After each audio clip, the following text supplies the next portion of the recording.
దేవుని నామానికి మహిమ కలుగును గాక. అమ్మాయి అందరికీ అలాగే నా ప్రియ సహోదర సోదరులకి హృదయపూర్వక వందనాలు చెల్లిస్తున్నానండి. ఈరోజు కూడా కొన్ని విలువైన విషయాలు దేవుడు మనకి ఏం నేర్పిస్తాడని శ్రద్ధ కలిగి భయభక్తులు కలిగి వినాలని ప్రేమపూర్వకంగా తెలియజేస్తూ కళ్ళు మూసుకొని ప్రార్థించుకుందాం. పరిశుద్ధుడైన మా ప్రియ పరలోకపు తండ్రి, మీ ఘనమైన అతి శ్రేష్టమైన అత్యున్నతమైన నామమునకు వేలాది స్తుతులు స్తోత్రములు చెల్లిస్తున్నాము ప్రభువా. ఇంతవరకు ప్రభువా ఎన్నో విలువైన పాటల ద్వారా తండ్రి మీ నామానికి మహిమకరంగా తండ్రి మేము తండ్రి పాడుతూ వచ్చామని మేము నమ్ముచున్నాము ప్రభువా. తండ్రి మాకు ప్రభువా మీ విలువైన జ్ఞానం నుంచి వివేకం నుంచి తండ్రి మీ దీనదాసురాలు నిలబడి మాట్లాడుచుండగా మీ ఆత్మ సహాయమును కూర్చున్న వారికి కూడా ప్రభువా తండ్రి మీ ఆత్మ సహాయమును జ్ఞానం ఇచ్చి నడిపించమని ప్రార్థిస్తూ ఈ సంఘాన్ని ప్రభువా మీరు ఆధీనంతం వరకు మీ చిత్తానుసారంగా తండ్రి మీ ఆధీనంలో ఉంచుకొని నడిపించమని ప్రార్థిస్తూ యేసు వారి పేరిటి ప్రార్థన మనల్ని సమర్పించుకుంటున్నాము కన్న తండ్రి, ఆమేన్.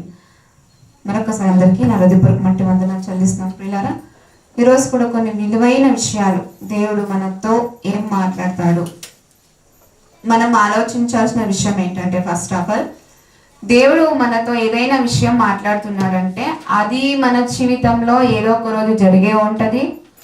దాంట్లో నుండి బయటకు వచ్చిన వాళ్ళమే, ఆ జీవితాన్ని అనుభవించిన వాళ్ళమే. సో గనుక ప్రియులారా, మనము ఫస్ట్ ఆఫ్ ఆల్గా మనం ఆలోచించిన విషయము, దేవుడు ఎక్కడైనా మనకు వాక్యం వినిపిస్తుంది అంటే మన చెవుల దగ్గరకు వాక్యం వినిపిస్తూ ఉంది అంటే అది నీతోనే నాతోనే దేవుడు మాట్లాడుతున్నాడు అనే విషయం గుర్తుంచుకోవాలి. నేటి క్రైస్తవులకు చాలా మంది ఎలా అంటే సంఘం అనగానే చాలా చీప్గా గుర్తించేస్తున్నారండి. సంఘమే కదా, ఆఫ్టర్ ఆల్ ప్రేయరే కదా, నచ్చినప్పుడు వెళ్దాం, ఇష్టం వచ్చినప్పుడు వెళ్దాం అన్నట్టుగా చాలా మంది వారి ఆలోచనలు కలిగి ఉంటున్నారు. దీనికి మనము లెక్క అప్పచెప్పేవారుగా మనం దేవునికి ఉండాల్సిందే. గనుక ప్రియులారా, మనము సంఘాన్ని చాలా చులకనగా మనం చూసుకోకూడదు, చాలా సీరియస్గా సంఘాన్ని మనం తీసుకోవాలి. ప్రతిదానికి మనం ఇప్పుడు ఒక ఎగ్జామ్ రాయాలి అంటే బాగా పై చదువున ఎగ్జామ్ అదే చివరి దినము ఎగ్జామ్ రాయాల్సిందే. టైమింగ్స్కి వెళ్ళిపోవాలి. టైమింగ్స్ వెళ్ళకపోయినప్పుడు వాళ్ళు బయట గింజుకొని ఎంత ఏడ్చినా ఎంత గోలాడినా కూడా వారికి లోపలికి అనేది ప్రవేశం ఉండదు. అలాంటి వాళ్ళు మనం సోషల్ మీడియాలో చాలా మంది చూస్తూ ఉంటామండి. టైంకి వెళ్ళకుంటే వారి లోపలికి అస్సలు వదలకపోయేసరికి ఎంత గింజుకున్నా, ఎంత ఏడ్చినా, ఎంత వాళ్ళు అరిచినా కూడా టైంకి అక్కడ లేకపోతే ఒక 5 minutes లేట్ అయినప్పటికీ కూడా వారి లోపలికి వదలరు. అంటే అక్కడ ఒక కండిషన్, అక్కడ ఒక టైమింగ్స్ మెయింటైన్ చేస్తున్నారు. కానీ క్రైస్తవులుగా ఉన్న మనము చాలా సీరియస్గా తీసుకోవట్లేదండి సంఘాన్ని. వారికి అనుకూలంగా వారికి ఇష్టానుసారంగా తీసుకుంటున్నారు. అలాంటి వారిగా మనం ముందుకున్న ప్రియులారా, ప్రతిదీ మనము దేవుని విషయంలో అయితే ఇంకా జాగ్రత్తగా, బహు జాగ్రత్తగా మనము ప్రతిదీ దేవుని విషయంలో తీసుకోవాలి. నీ పని చేస్తామని ముందొచ్చిన మనము ఆయన ఎంత బాధ్యతగా మనకు అప్పగించాడు, అంతే బాధ్యతగా ఆయన పని చేసుకుంటూ మనము మన చివరి దశ వరకు మనం ముందుకు వెళ్ళాలి. అలా కాకుండా దేని విషయంలో అయినా నిర్లక్ష్యం పెట్టినట్లయితే మనము దేవునికి లెక్క చెప్పాల్సిందే ప్రియులారా. గనుక ప్రతిదీ సీరియస్గా తీసుకోవాలి మన జీవితంలో. ఏదైనా కానీ దేవుని విషయంలో అయితే బహు జాగ్రత్తగా, బహు సీరియస్గా మనం తీసుకోవాలి. గనుక ప్రియులారా, ఈరోజు కూడా కొన్ని విషయాలు మనము నేర్చుకున్నట్లయితే 2వ తిమోతికి రాసిన పత్రిక లేఖనాలకు వెళ్ళిపోదాం ప్రియులారా. మనము ఈరోజు దేవుడు మనతో ఏం మాట్లాడుతాడు, దేని విషయమందు మనతో దేవుడు మాట్లాడబోచున్నాడు అనే శ్రద్ధ కలిగి మనం చూద్దామండి. 2వ తిమోతికి రాసిన పత్రిక 3వ అధ్యాయము కడవరి దినాల్లో ఉన్న మనతో దేవుడు ఏం మాట్లాడుతున్నాడు. 3వ అధ్యాయము 1వ వచనం అండి. 2వ తిమోతికి రాసిన పత్రిక 3వ అధ్యాయము 1వ వచనం. అంత్య దినములలో అపాయకరమైన కాలములు వచ్చునని తెలుసుకొనము. మనకు తెలియదా ప్రియులారా, కడవరి దినాల్లో ఆయన రాకడ ఎప్పుడు వస్తుందో తెలియదు. అందుకే బైబిల్ గ్రంథంలో వాక్యం మాట్లాడుతుంది, ఆయన రాకడ, క్రీస్తు రాకడ రాత్రి వేళ దొంగ వచ్చినట్లు ఆయన రాకడ వచ్చును అని వాక్య భాగం సెలవిస్తుంది. సో ఆయన రాకడ ఎప్పుడు వస్తుందో మనకు తెలియనప్పుడు అందుకే అంటున్నాడు, అంత్య దినములలో అపాయకరమైన కాలంలో వచ్చునని తెలుసుకొను. అంత్య దినాల్లో ఎన్నో చెడ్డ ప్రేరేపణలు కానీ ఎన్నో అపాయకరమైన స్థితిలోనికి ఈ రోజుల్లో చాలా మంది మనుషులు దిగజారిపోతున్నారు. ఈ అంత్య దినాల్లో ఉన్న మనము, అపాయకరమైన కాలములో జీవిస్తున్న మనము దేని యందు మనం జాగ్రత్తగా ఉండాలి, దేని విషయం ఎలా మనం సీరియస్గా తీసుకోవాలి, ఎక్కడ మనం చులకనగా ఉండాలి అనేది మనం నేర్చుకోవాలి. ఫస్ట్ ఆఫ్ ఆల్ కడవరి దినాలు అనేది మనకు తెలుసు. ఆయన రాకడ, రెండవ రాకడ ఎప్పుడు రాబోతుందో మనకు తెలియదు. అందుకే అంటే దొంగ వచ్చినట్లు, దొంగ ఎప్పుడు వచ్చినప్పుడు మనకు తెలుస్తుందండి. చెప్పి మనకు కాల్ చేసి చెప్పి వస్తాడా? రాడు.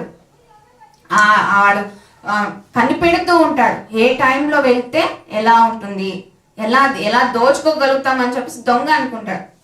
చెప్పి రాడు మనకు. అందుకే అంటాడు దొంగ వచ్చినట్లు క్రీస్తు ప్రభువారు ఆయన రాకడ ఎప్పుడు వస్తుందో తెలీదు.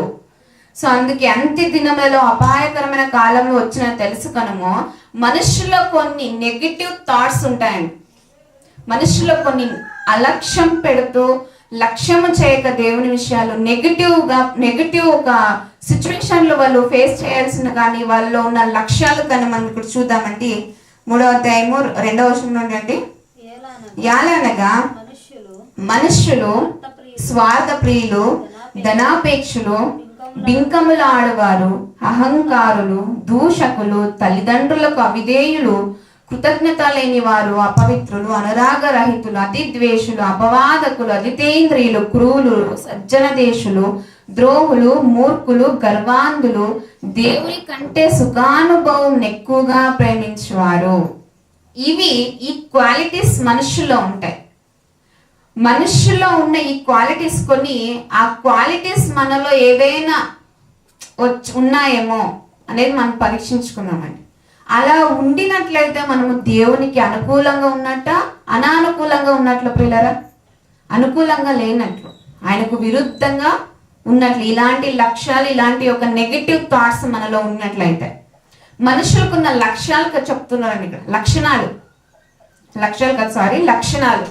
లక్షణాలు మనకు ఇలాంటివి ఏదైనా ఇక్కడ చూద్దామండి. 3వ వచనం చూద్దామండి. అదే 3వ అధ్యాయము 3వ వచనము.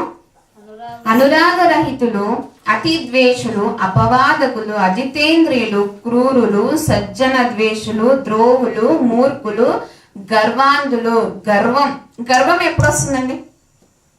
మన దగ్గర చాలా డబ్బు పొంగిపోతుంటుంది చూడు. కొంతమందికి డబ్బులు జోబులు నిండా బాగా డబ్బులు ఉండి వాళ్ళ దగ్గర ఇంకా వేరే వాళ్ళని ఎలా చూస్తారంటే చాలా చీప్ గా చూసేస్తారు లేని వాళ్ళ దగ్గర.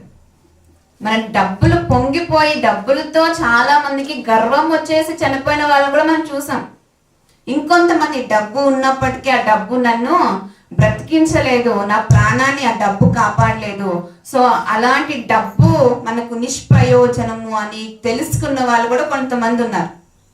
మనము తెలుసుకోవాల్సిన విషయము, గర్వంతో కాకుండా దేవుని కంటే సుఖానుభావము ఎక్కువగా ప్రేమించేవారు అనుకుంటామండి. చాలా మంది ఎలా అంటే దేవుడు ఒక ఆజ్ఞ అంటే క్రీస్తు ప్రభువారు కూడా మనకి ఎన్నో విషయాలు ఇలా ఉండకూడదు, ఇలా ఉండాలి అని ఎన్నో విషయాలు మనకు తెలియజేశారు. ఆ విషయము మన జీవితంలోకి వచ్చిందనుకో, దాన్ని పక్కకు తోసేయలేక మనలోనికి ప్రవేశించలేక మనం చూసుకుంటాం. అంటే అప్పుడు మనము దేవుడు చెప్పినప్పటికీ కూడా అదే మనం చేస్తున్నామంటే దాన్ని దేవుని కంటే సుఖానుభవంగా ఎక్కువగా ప్రేమించేవారు. దాన్ని వద్దు అని చెప్పిన దాన్ని మనం మరింత ఎక్కువగా దాన్ని ప్రేమిస్తున్నామంటే అప్పుడు దేవుని కంటే ఎక్కువగా మనము దాన్ని ప్రేమిస్తున్నాము. మనకి ఇష్టమైన దాన్ని, దేవునికి ఇష్టము కాకుండా దాన్ని మనం ప్రేమిస్తున్నామంటే దాన్ని దేవుని కంటే ఎక్కువగా ప్రేమించడం అని అంటాం. ఇక్కడ దేవుని కంటే సుఖానుభవం ఎక్కువగా ప్రేమించేవారు. ఈ లక్షణం ఏదైనా మనలో ఉందేమో గుర్తించుకోవాలండి. ఇలాంటి ఏదైనా నెగటివ్ థాట్స్ నాలో ఉందా, ఇలాంటి లక్షణము నాలో ఉందా అనేది గుర్తించుకోవాలి. దేవుని కంటే ఎక్కువగా నేను దేన్ని ప్రేమిస్తున్నాను? దేవుని కంటే పనేముందండి ఈ రోజుల్లో? మనకు ప్రతిదీ మనకు తిననీకి మన 5 వేళ్ళు మన నోట్లోకి వెళ్తున్నాయి. దేవుడు అప్పటికప్పుడు మనకు అనుకూలంగా చేస్తూనే ఉన్నాడు. అయినప్పటికీ కూడా చాలా మంది దేవుని పనే విడిచిపెట్టేసి వారి సొంత కార్యములనే చూచుకుంటున్నారు. క్రీస్తు ప్రభువు అంటారు, దేవుని క్రీస్తు ప్రభువారి కార్యాలను చూచుట మాని చాలా మంది వారి వారి సొంత కార్యములను చూచుకొచ్చున్నారని వాక్య భాగం చదివిస్తుంది ప్రేరణ. నేటి క్రైస్తవులుగా ఉన్నాం మనము, నేటి సంఘంగా ఉన్నాం మనము. దేవుని పనికి ఎంత ప్రాధాన్యత ఇస్తున్నాము, మన సొంత పనులకు మనం ఎంత ప్రాధాన్యత ఇస్తున్నాం అనేది గుర్తించుకోవాలి. ఇలాంటి లక్షణము దేవుని కంటే ఎక్కువగా ప్రేమించేవారు లేరండి. చాలా మంది కోకొల్లలుగా మనకు కనిపిస్తూనే ఉంటారు. ఈ లక్షణము మనలో ఉందేమో అనేది పరీక్షించుకొని దాన్ని తీసివేసేవారుగా ఉండాలని కోరుకుంటున్నానండి. అలాగే చూద్దాము. ప్రేమించేవారు పైకి భక్తి గల వారి వలె ఉండి దాని శక్తిని ఆశ్రయించిన వారినై ఉందురు. ఇక్కడ పైకి భక్తిగా ఉండి మనము లోపల దేవుని వాక్యం అనే శక్తిని అనుభవించకపోతే భక్తి చేసిన వ్యర్థమే. దేవుని శక్తి భక్తి అనేది మనము భక్తి అనే ముసుగు కేవలం ముసుగు వేసుకుంటే సరిపోదు ప్రియులారా. ముసుగు అనేది కేవలం ఆడవాళ్ళు వేసుకునే ముసుగే కాదండి, మగవాళ్ళు కూడా భక్తి అనే ముసుగును వేసుకుని ఉంటారు. అది స్త్రీ అని పురుషుడని ఏ భేదం లేదు, కానీ భక్తి అనే ముసుగును మనం వేసుకొని దాని శక్తిని ఆశ్రయించని వారు ఎవరైనా ఉన్నారేమో గుర్తించుకోండి. మనం భక్తిగానే ఉన్నామండి, మనం అనుకుంటాం మనకు తెలియకుండానే నేను చాలా భక్తి చేసేస్తున్నాను దేవుని విషయంలో అనుకుంటాం, కానీ మనకు తెలియకుండానే ఆ భక్తిలో ఉన్న శక్తిని ఆశ్రయించలేక చాలా మంది పడిపోయి తప్పిపోయిన వారు లేరు. మనకు చాలా మంది కల్పిస్తూ ఉంటారు అలాంటి వారు. అందుకే ఇక్కడ మాట్లాడుతూ అంటున్నాడు, పైకి భక్తి గల వారి వలె ఉండి దాని శక్తిని ఆశ్రయించని వారునై ఉందురు, ఇట్టి వారికి విముఖుడవై ఉండుము. అంటే ఇప్పుడు మనము భక్తిగానే ఉన్నామండి, అది నాకు నా దేవునికి తెలుసు, మనకు మన దేవునికి తెలుసు. బయట వారు ఎలా అనుకుంటున్నారు అనేది మనకు అనవసరం. మనకు మాత్రమే మన జీవితము, మన ఒక ఏకాంత జీవితం ఎలా ఉన్నది మనకు తెలుసు. అందుకే ఇక్కడ అంటున్నాను, అలాంటి వారు ఎవరైనా ఉన్నారేమో, అలాంటి వారి క్రియల ద్వారా మనకు తెలిసిపోతుందండి వారు ఎలా జీవిస్తున్నారు, ఎలా మాట్లాడుతున్నారు. కొంతమంది మాటలు ఎలా ఉంటాయి, వారి నోట్ల నుండి బూతులు తెగ కోకొల్లగా బూతులు వస్తూనే ఉంటాయి, మాట్లాడుతూనే ఉంటారు ఆ బూతులు. సో అలాంటి వారిని మనం చూసాం అనుకోండి, అలాంటి వారికి నువ్వు విముఖుడవై ఉండుము, వారికి నువ్వు విరుద్ధంగా ఉండుము అని చెప్తున్నాడు ఇక్కడ. అందుకే మనము దేనైనా మాట్లాడేటప్పుడు కానీ మన ప్రవర్తన కానీ పైకి భక్తి గల వారి వల్ల ఉండకుండా మన హృదయంలో దాని శక్తిని ఆశ్రయించే వారుగా మనం ఉండాలంట. అలాంటి వారుగా ఉండాలని నేను కోరుకుంటూ మరొక మాట మనం చూద్దామండి. ద్వితీయోపదేశ కాండము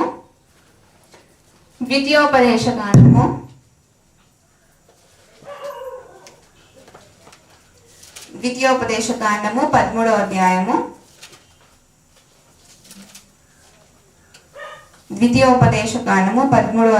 4వ 5వ వచనం చూసుకుందామండి. 4వ వచనము 5వ వచనం. ద్వితీయోపదేశ కాండము 13వ అధ్యాయము 4వ వచనం.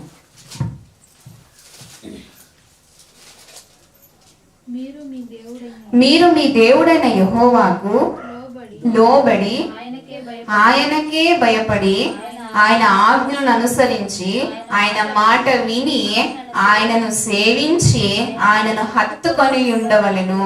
ఇక్కడ ఎలా నువ్వు కేవలం చెప్పడం కాదు, కానీ ఇక్కడ మాట్లాడుతూ మీరు మీ దేవుడైన యెహోవాకు లోబడి ఆయనకే భయపడి, ఎవరికంట ఆయనకే భయపడాలంట, ఆయనకు కాదు ఆయనకే.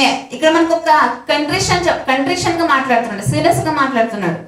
ఆయనకు కాదు కానీ ఆయనకే భయపడి ఆయన ఆజ్ఞలను అనుసరించి ఆయన మాట విని ఆయనను సేవించి ఆయనను హత్తుకొని ఉండవాలని ఎంతమంది ఉన్నారండి ఆయన హత్తుకొని.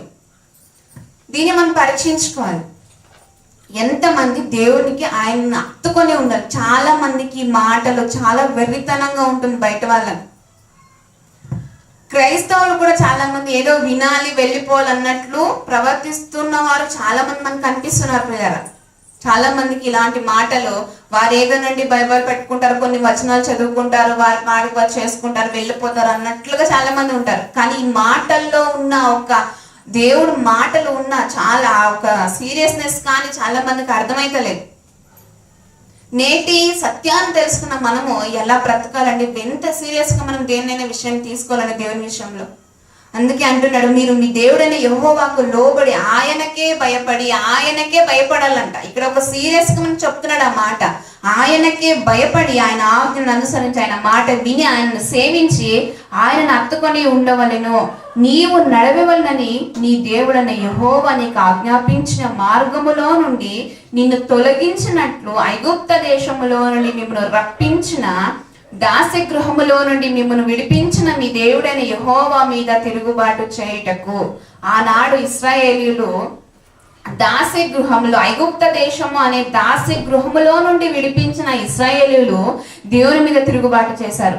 నేటి క్రైస్తవులు పాపము అనే దాస్య గృహములో నుండి దేవుడు ఈ రోజు మనం విడిపించలేదు. ఎందుకు దీన్ని మనం అర్థం చేసుకోలేకపోతున్నాము? ఆనాడు ఇశ్రాయేలీయుల్ని ఐగుప్తు దేశము అనే దాస్య గృహంలో విడిపించాడండి.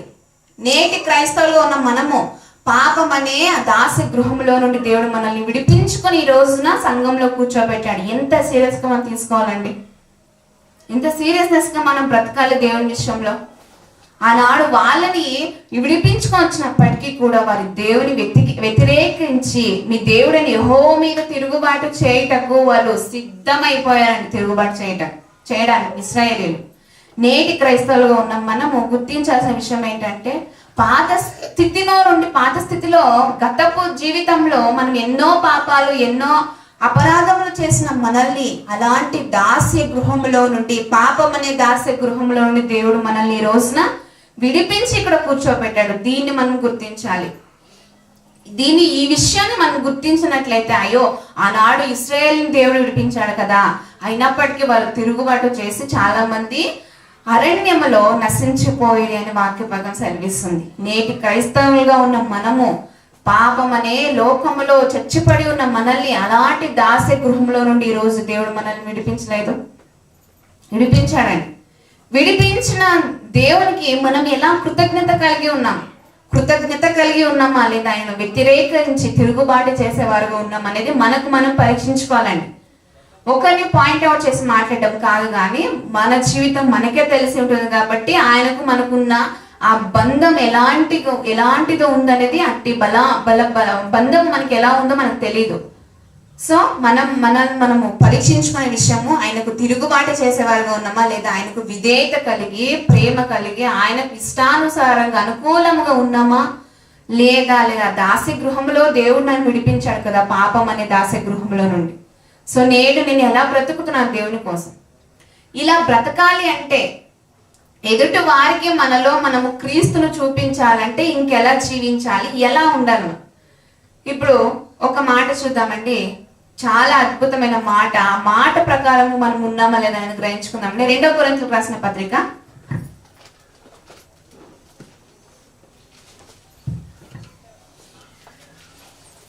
2 కొరింథీయులకు రాసిన పత్రిక 2వ అధ్యాయము 10వ వచనం అండి. 2 కొరింథీయులకు రాసిన పత్రిక 2వ అధ్యాయము 10వ వచనం. రక్షింపబడువారి పట్లను నశించు వారి పట్లను మేము దేవునికి క్రీస్తు సువాసనై ఉన్నాము. ఇక్కడ ఆగుదామండి. క్రీస్తు పరిమళ వాసనముగా ఆయన బలి అయిపోయి లోకానికి సువాసనగా మారాడు. ఆయన ఆ సువాసన మనం నేటికి పీల్చుచున్నాము దేవుని వాక్యము ద్వారా.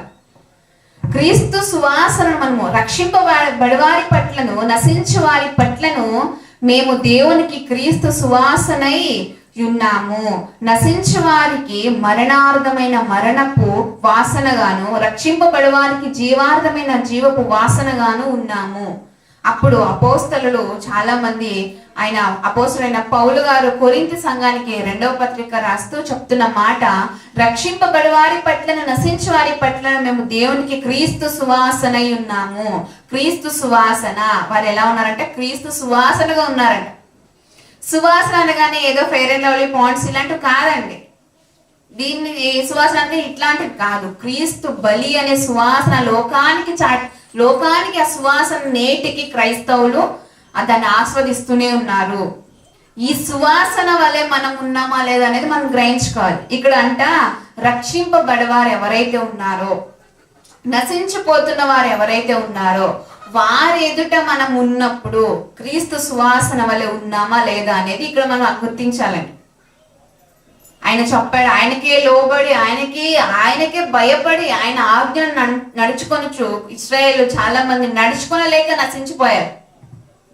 నేటి క్రైస్తవులుగా మనము నడుచుకోవాలి అంటే క్రీస్తు సువాసనగా మనం మారాలంట. మొదట పరిమళ వాసనముగా మనం మొదట క్రీస్తు అనే పరిమళ వాసనముగా మనం ఉన్నామా లేదనేది మనం గ్రహించుకోవాలండి. పర్ఫ్యూమ్ కొట్టుకుంటామండి, ఆ పర్ఫ్యూమ్ మనకు గమ్మన వస్తున్నప్పుడు చాలా మంచి పాజిటివ్ ఫీలింగ్తో ఆస్వాదిస్తూ ఉంటాం. కానీ అలాంటి దానికన్నా గొప్ప సువాసన పరిమళ సువాసన. ఇప్పుడు మనం ఎటైనా వెళ్తూ ఉంటాం, మనం ఏదైనా ఒక అడవిలో కానీ లేదా సంథింగ్ ఏదైనా చెట్లు వేసి ఉంటారు, మల్లెపూల చెట్లు కానీ సంపంగి చెట్లు కానీ కొన్ని, అవి ఎంత సువాసన కొంచెం దూరంలో ఉన్నప్పటికీ కూడా ఆ సువాసన మనకు తెలుస్తూనే ఉంటుంది. అరే ఇక్కడ ఏదో చెట్టు ఉంది, మల్లెపూ చెట్టు ఉంది లేదా సంథింగ్ ఏదో చెట్టు ఉంది, ఆ సువాసన మనకు అర్థమవుతుంది, ఆ స్పర్శ మనకు తెలుస్తూ ఉంటుంది. అలాగా మనం ఉండాలంట. రక్షింపబడి వారి పట్లను నశించే వారి పట్లను మేము దేవునికి క్రీస్తు సువాసనై ఉన్నాము. అప్పుడు వాళ్ళు చెప్తున్నారండి భక్తులు, సువాసనగా మేము దేవునికి క్రీస్తు సువాసనంగా మేము ఉన్నాము. నేడు మనము చెప్పగలుగుతున్నామా సువాసనంగా? నేటి రక్షింపబడేవారైనా పర్వాలేదు, కానీ నశించే వారు లోకంలో ఎవరైతే జీవిస్తూ ఉన్నారో, లోకపరంగా అనుకూలంగా వారి సొంత కార్యాలు ఎవరైతే జీవిస్తున్నారో, నువ్వు నేను అనే క్రీస్తుగా మనము బాప్టిజం ద్వారా ఆయనకు మాట ఇచ్చి దేవునికి ఇష్ట ప్రకారం బ్రతుకుతామని మనం మాట ఇచ్చి ఆయన పరిమళ వాసనముగా మనం ఉన్నామా లేదా అనేది ఎంత గొప్ప త్యాగం, ఆయన బలి. అక్కడ ఉన్న వాళ్ళకి నేటికి 2000 సంవత్సరాలు పైగా అయిపోతున్నప్పటికీ కూడా నేటికి కూడా ఆయన పరిమళ వాసనము లోకంలో ప్రవహిస్తూనే ఉంది ప్రియులారా. ఆయన సైనికులుగా ఉన్న మనకు ఆయన క్రీస్తు పరిమళ వాసనము మనము వెదజల్లుతున్నామా ఎదుటి వారి దగ్గర? అది బాప్టిజం తీసుకున్న వారైనా పర్వాలేదు, తీసుకోకపోయిన వారు కూడా పర్వాలేదంట. వాళ్ళ ముందర మనము సువాసనముగా ఉన్నామా లేదా అనేది గ్రహించుకోవాలి ప్రియులారా. కొంతమందికి విశ్వాసులు పిశాచులు లెక్క కనిపిస్తూ ఉంటారండి. విశ్వాసులు అనకూడదు, అంటే బాప్టిజం తీసుకునే ఉంటారు కానీ వాళ్ళలో క్రియలు లేక చాలా మంది ఎదుటి వాళ్ళకి ఎలా కనిపిస్తుంటారు, అరే కేవలం దేవుని నమ్ముకున్నారు అంతేనండి. వారి నోట్ల నుండి వచ్చే మాటలు బూతులే వస్తూ ఉంటాయి. ఇంకొంతమంది ఎలా ఉంటారంటే కనికరించరు. ఎవరికైనా ఏదైనా సహాయం చేయాలంటే వారికి చేయరాదు, కానీ వాళ్ళు క్రీస్తు బిడ్డలని చెప్పుకుంటూ ఉంటారు. ఇంకొంతమందికి మనం ఏదైనా వాళ్ళకి హెల్ప్ చేయాలి, అరే వారి కష్టంలో ఉన్నారు, ఈ బాధలో ఉన్నారు, వాళ్ళకి మనం కొంచెం మనకు అయ్యేంత దేవుని పేరిట మనం సహాయం చేద్దాం అనే మనసు కొంతమందికి రాదు. ఇంకొంతమందికి ఎలా ఉంటారంటే దేవుని పని ఏదో పూనుకున్నాము, ఆ పనికి మనము మన కష్టార్జితాన్ని కానీ దేవుని పని ఘనంగా గొప్పగా జరగాలి అంటే నా వంతు పాత్ర ఉండాలి సంఘంలో అనేది కూడా చాలా మందికి తెలుసుకోలేక అలాంటి వాళ్ళు పిశాచుల లెక్కనే కనిపిస్తుంటారండి, విశ్వాసులు కాదు వాళ్ళు. అందుకే మనము రక్షింపబడేవారుగా ఉన్న మనము ఎదుటి వారికి మనము క్రీస్తు పరిమళ వాసనముగా మనం ఉండాలంట. పరిమళ వాసనముగా మనం ఉండి నశించే వారికి మరణార్థమైన మరణపు వాసనగాను, రక్షింపబడే వారికి జీవార్థమైన జీవపు వాసన. క్రీస్తు ప్రభువారు వచ్చారు, ఆయన బలిని చెప్పుకున్నట్టు ఆయన బలి ఇక్కడ జరిగింది భూమి మీద, జరిగిన తర్వాత మరలా 3వ దినమున మరలా తిరిగి లేచాడు ఆయన. ఆ పరిమళ వాసన లోకానికి వెదజల్లింది. మనం పక్కవారు కూడా వెదజల్లలేకపోతున్నామండి క్రీస్తు ప్రేమని, క్రీస్తు పరిమళని కదండి. సో మనం గుర్తించాల్సిన విషయము, మన జీవితము దేవునికి అనుకూలముగా పరిమళ వాసనముగా, అది నశించే వారైనా పర్లేదు, రక్షింపబడిన వారైనా పర్వాలేదు, కానీ నా సువాసన క్రీస్తు అనే పరిమళ వాసన నాలో నుండి ఎలా వెదజల్లుతుందా లేదా, ఎదుటి వాళ్ళకు నేను సువాసనంగా ఉన్నానా లేదా అనేది మనము గ్రహించుకోవాలి, గుర్తించాలి ప్రియులారా. ఆయన ఒక నీతిని వెదజల్లాలి. అప్పుడే మనం పాట పాడుకున్నాం, నీతి పరిమళ వాసనముగా క్రీస్తు బలి అయిపోయాడు, నీతిని ఆయన వెదజల్లలేదా? నేటి క్రైస్తవులుగా ఉన్న మనము నీతిని వెదజల్లుతున్నాము. నీతిగా బ్రతకటం అంటే చాలా మందికి కష్టకరంగా మారిపోతుంది. కానీ మనం ఒక్కసారి దాన్ని మనం అలవాటు చేసుకున్నాం అనుకో, దాన్ని మనం ముందుకు వెళ్ళనిస్తే వారుగానే ఉంటామే, కానీ పడిపోయే స్థితిలోకి మనం వెళ్ళిపోం. అంటే మనలో ఫస్ట్ ఆఫ్ ఆల్ పరిమళ వాసన, క్రీస్తు బలి ఎలా అయితే జరిగిందో, ఎలా అయితే పరిమళ లోకానికి వెదజల్లిందో, ఈ రోజున నీతిని అనే లక్షణం మనలో ఉందా? అలాంటిది ఉంటే ఎలాంటి వారికైనా మనము పరిమళ వాసనగానే మనం కనిపిస్తూ ఉంటామండి. ఇంకొంతమందికి ఎలా ఉంటారంటే, ఇప్పుడు ఒక ఉదాహరణ చెప్పగలనట్లయితే బంగారం అండి. బంగారం మనకు అందరికీ తెలిసిన విషయమే. బంగారము ఇక్కడున్న బంగారమైనా, ఇక్కడ ఉంటే మాత్రమే బంగారమైనా, వేరే దేశాల్లో కూడా బంగారం అంటారు దాన్ని.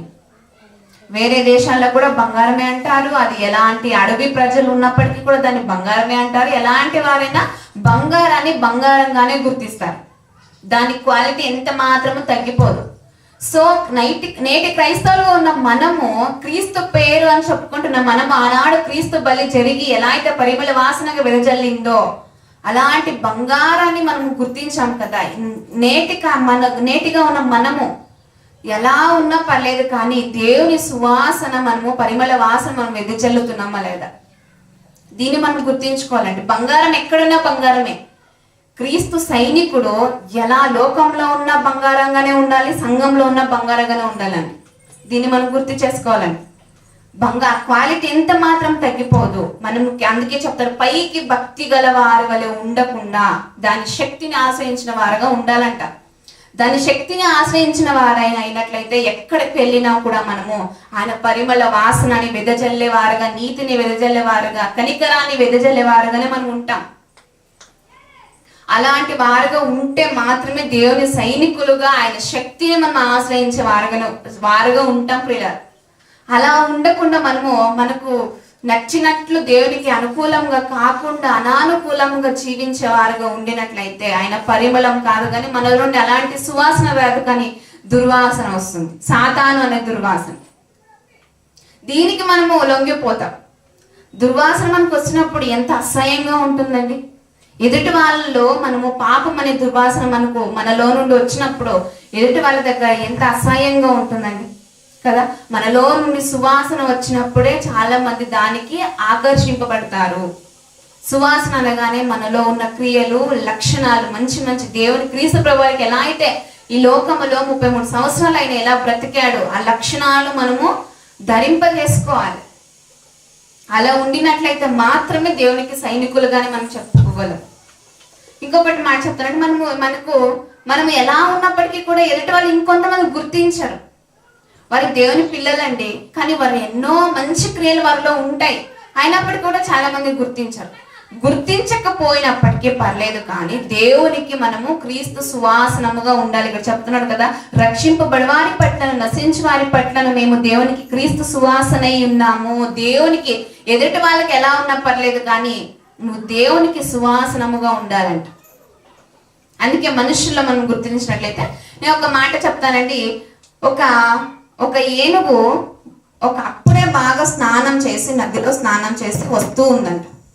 ఆ ఏనుగు నదిలో స్నానం చేసి వస్తూ ఉన్నప్పుడు దానికి ఎదురుగా ఒక బాగా బురదలో పొరలబడిన ఒక పంది ఎదురుగా వచ్చిందంట. అప్పుడే స్వచ్ఛమైపోయి, అప్పుడే బాగా స్నానం చేసి దానికి ఉన్న మురికి అంతా పోగొట్టుకొని స్నానం చేసి ఏనుగు వస్తూ ఉన్నప్పుడు అప్పుడు ఎదురుగా వచ్చిన పంది బాగా బురదతో ఉందంట. ఎదురుగా వచ్చిన పందికి ఏనుగు దారిచ్చేసిందంట. దారిచ్చేస్తే ఎందుకు దారిచ్చిందంటే అది బాగా బురదగా ఉంది. దారిచ్చేసి ముందుకు వెళ్ళిపోయిందంట ఏనుగు. పంది కూడా వెళ్ళిపోయిందంట. అప్పుడు పంది వెళ్ళేసి తన స్నేహితులతో చెప్పుకుందంట, చూసావా నన్ను చూడగానే ఆ ఏనుగు దారి చేసింది, నేనంటే భయం అని చెప్పేసి తన స్నేహితులతో చెప్పుకుందంట. తన స్నేహితులతో చెప్పుకున్నప్పుడు అక్కడే ఉన్న ఆ ఏనుగు స్నేహితులు కొన్ని విన్నాయంట. విన్న తర్వాత, ఏంటి నువ్వు దానికి దారి ఇవ్వడం ఏంటి, అసలు నువ్వు దానికి ఎందుకు దారిచ్చావు, చూడు చెప్పుకుంటున్నాడు కదా, దారిచ్చావు, నన్ను చూసి భయపడింది ఏనుగు అని చెప్పేసి చెప్పుకుంటున్నానంటే ఆ ఏనుగు సమాధానం ఏంటి అంటే, నేను తలుచుకుంటే ఆ పందిని నా కాళ్ళ కింద వేసి తొక్కేయగలను, నేను తలుచుకుంటే దాన్ని తొక్కేయగలను, కానీ నాకు అవసరం లేదు. ఎందుకు అవసరం లేదంటే అది చాలా చండాలంగా, చాలా అప్పుడే బురదలో నుండి వచ్చి చాలా చండాలంగా ఉంది అది. సో ఇప్పుడు నేను దాన్ని తొక్కాను అనుకో, నాకు మట్టి అంటుతుంది, నాకు బురద అంటుతుంది. నాకు మలినం అంటుతుంది, సో నాకు అవసరం లేదు. ఇలాంటి ఒక మనుషుల స్వభావాలు మనకు కొన్ని కనిపిస్తూ ఉంటాయి. అలాంటి వారి దగ్గర మనం ప్రతిది దేవుని గురించి మనము చూపించుకోవాల్సిన అవసరం లేదండి. వాళ్ళకి తెలిసినప్పటికీ వారు ఎన్నో మలినాలతో నిండిపోయి ఉంటారు. ఆ మలినాన్ని మనం వారి దగ్గరకు వెళ్ళి అంటించుకోవాల్సిన అవసరం లేదు, పక్కకు జరిగిపోవాలి. అలాంటి వారి దగ్గర ఆ ఏనుగు ఎలా అయితే పక్కకు జరిగిపోయి నేను తలుచుకుంటే దాన్ని తొక్కేయగలను కాలు కిందేసి. అంటే మనం పాజిటివ్ గా మన జీవితాన్ని మనం ఆలోచించాలి. ఇప్పుడు దాన్ని తొక్కేయాలి, నేను అది ఆతురపడి దాన్ని నేను ఎందుకు దారి ఇవ్వాలి, నేను తొక్కేయచ్చు కదా అని చెప్పేసి అది వెళ్ళి ఉంటే దానికి ఉన్న మలినము ఇది కూడా అంటించేసుకునేది కదండి. సో మనము నేర్చుకోవాల్సిన విషయం ఏంటంటే పరిమళ వాసనగా వెదజల్లాలనుకుంటున్నాం. మనము ఎలా మలినముగా ఉన్న వ్యక్తుల దగ్గర మనము అక్కడికి వెళ్ళి కలిసిపోవడం కాదు, కానీ మనం సువాసన వెదజల్లాలి అంటే మనము ప్రతి దానికి అందరి దగ్గర మనం నిరూపించుకోవాల్సిన అవసరం లేదండి. దేవుని దగ్గర మనం నిరూపించుకుంటే చాలు. కానీ నువ్వు మాత్రము ఒక పర్ఫ్యూమ్ లాగా క్రీస్తు సువాసనముగానే నువ్వు ఉండాలి. ఎంత గొప్పగా ఒక స్టోరీ అల్లారంటే చాలా ఇన్స్పైర్ అయ్యానండి ఆ స్టోరీకి. అంతే కదండి, దాన్ని తొక్కేయగలదు, దానికి ఉన్న ధైర్యము, దానికి ఉన్న శక్తి, దాన్ని ఎలా అయినా పాడు చేసి చంపేయచ్చు, ఒక్క సెకండ్లో దాన్ని చంపేయచ్చు. కానీ దానికి నేను ఎదురు వెళ్ళి దానికి నేను ఎదురుగా వెళ్తే నాకు మలినం అంటుతుంది, దానికి ఉన్న మలినం నాకు అంటుతుంది. సో నాకు అవసరం లేదు, దాన్ని తలుచుకుంటే చంపేయగలుగుతాను, కానీ దాని దగ్గరికి వెళ్ళి దాన్ని ముట్టుకొని నేను మలినం అయిపోవాల్సిన అవసరం లేదు అని చెప్పేసి సమాధానం ఇచ్చిందంట ఆ ఏనుగు. దీనిలో ఉన్న నీతి మనం గుర్తించాలండి. అంటే మనలో ఉన్న సువాసన వీళ్ళకు వాళ్ళు తలుచుకున్నా తలుచుకోకపోయినా, వారు తెలుసుకోకపోయినా కూడా మన దేవునికి సువాసనముగా మనం ఉండాలండి. అందుకే అంటున్నాడు మేము దేవునికి క్రీస్తు సువాసన అయి ఉన్నాము. మేము అంటే మనము, అప్పుడు వాళ్ళైతే ఇప్పుడు మనము ఉన్నామా లేదా దేవుని సువాసనముగా, పరిమళ వాసనముగా. మల్లెపువ్వును చూసినప్పుడు ఎంత గొప్ప, ఎంత ఆకర్షించే సువాసన అందులో నుండి బయలుదేరుతూ ఉంటుంది. కొంతమంది దగ్గర మనము వెళ్తూ ఉన్నప్పుడు మనలో ఉన్న ఆకర్షింప లక్షణాలు మనలో ఉండినట్లయితే వారిని చూసినప్పుడు పాజిటివ్ గా ఫీల్ అయ్యే లెక్క ఉండాలి. వాళ్ళు నెగిటివ్ గా అనుకున్నా పర్లేదు, కానీ మనలో ఉన్న పాజిటివ్ ఫీలింగ్స్, ఆ పాజిటివ్ థాట్స్, ఆ ఒక ఆలోచనలు మనకు ఉన్నాయా లేదా, అలాంటి లక్షణాలు నాలో దేవుడు నడిపిస్తున్నాడా లేదా, నేను దేవునికి దూరంగా ఉన్నానా దగ్గరగా ఉన్నానా, పైకి భక్తిగా ఉన్నానా లేదంటే నిజంగా భక్తి కలిగి దాని శక్తిని ఆశ్రయించేవా దానిగా వాడుగా ఉన్నా లేదా అనేది గుర్తించుకొని మనం ముందుకు వెళ్ళాలని ఒక మాటలు ముగిస్తున్నాం. పిల్లరా, కళ్ళు మూసుకోండి, ప్రార్థించుకుందాం. సకల ఆశీర్వాదాలకు కారణభూతుడైన మా ప్రియ పరలోకపు తండ్రి, మీ ఘనమైన అతి శ్రేష్టమైన అత్యున్నతమైన నామమునకు వేలాది స్తుతులు స్తోత్రములు చెల్లిస్తున్నాము ప్రభు. అవును ప్రభు, ఇంతవరకు తండ్రి ఎన్నో మాటలు తండ్రి మాకు విలిపింపజేస్తున్నాను బట్టి మీకు స్తోత్రములు చెల్లిస్తున్నాము తండ్రి. ప్రభు తండ్రి, అవును ప్రభు, మేము పైకి భక్తి గల వారి వల్ల ఉండకుండా ప్రభు లోపల తండ్రి మీ వాక్యాన్ని ఉంచుకొని ఆ భక్తి ద్వారా తండ్రి వచ్చే శక్తిని ఆశ్రయించేవారుగా ఉండుటకు మా అందరికి సహాయం చేయమని ప్రార్థిస్తున్నాము ప్రభు. అవును తండ్రి, మీకే లోబడి ప్రభు, మీకే భయపడి తండ్రి మేము తండ్రి క్రీస్తు ఆయన ఎలా అయితే ఈ లోకానికి వచ్చి క్రీస్తు సువాసన పరిమళ వాసనగా ఈ లోకానికి వెదజల్లింపజేశాడో మేము కూడా ప్రభు మీకు తండ్రి అక్తివారుగా ఉండుటకు, పరిమళ సువాసన మాలో నుండి వెదజల్లుటకు తండ్రి ప్రభు మేము అలాంటి వారుగా ఉండుటకు మాకు సహాయము చేయమని ప్రార్థిస్తున్నాము ప్రభు. మాకు తండ్రి ఎంతో విలువైన జ్ఞానం ఇచ్చి వివేకం ఇచ్చి నడిపిస్తున్న విధానం బట్టి మీకు స్తోత్రములు చెల్లిస్తున్నాము ప్రభు. అవును తండ్రి ప్రభు, మాకు తండ్రి మరింత ఎక్కువగా మీ జ్ఞానం ఇచ్చి వివేకం ఇచ్చి నడిపించమని తండ్రి ఇక్కడ కూర్చున్న తండ్రి వీరిని తండ్రి మీరు జ్ఞాపకం చేసుకోండి, మమ్మల్ని అందరినీ మీరు జ్ఞాపకం చేసుకోండి ప్రభు. ఈ మాటలు కేవలము తండ్రి ఇక్కడే వదిలేసేవారుగా ఏ ఒక్కరు ఉండకుండా ఈ మాటలు మోస్తుకుంటూ తండ్రి మా హృదయము అనే పలకల మీద ముద్ర వేసుకునే ప్రభు మేము ఎక్కడ ఉన్నా ఎలాంటి సిచ్యువేషన్ లో ఉన్నప్పటికీ కూడా తండ్రి ఈ వాక్యాన్ని మా హృదయంలో ఉంచుకొని దాని శక్తిని అప్పటికప్పుడు ఆశ్రయించే వారుగా ఉండుటకు మా అందరికి సహాయం చేయండి. ఎదుటి వాళ్ళ దగ్గర తండ్రి ఎలా ఉన్నప్పటికీ తండ్రి మీ దగ్గర పరిమళ సువాసనగా తండ్రి మేము ఉండుటకు తండ్రి మాకు సహాయం చేయమని ప్రార్థిస్తూ మా కుటుంబాలను మీరు జ్ఞాపకం చేసుకోండి ప్రభు. మా ఆరోగ్యాలను తండ్రి మీరు జ్ఞాపకం చేసుకోండి. మీ పనిలో తండ్రి పాలి భాగస్తులుగా ఉండాలంటే తండ్రి మరింత ఎక్కువ అలాంటి జ్ఞానం ఇచ్చి వివేకం ఇచ్చి మమ్మల్ని అందరినీ నడిపింప చేయమని ప్రార్థిస్తూ ఘనత మహిమ ప్రభావం మీ ఒక్కరికి చెల్లిస్తూ యేసుక్రీస్తు ప్రభువారి పేరిట ఈ ప్రార్థన మనలో సమర్పించుకుంటున్నాం మా ప్రియ పరలోకపు తండ్రి. ఆమేన్. అందరికీ వందనాలండి. Thank you. God bless you all.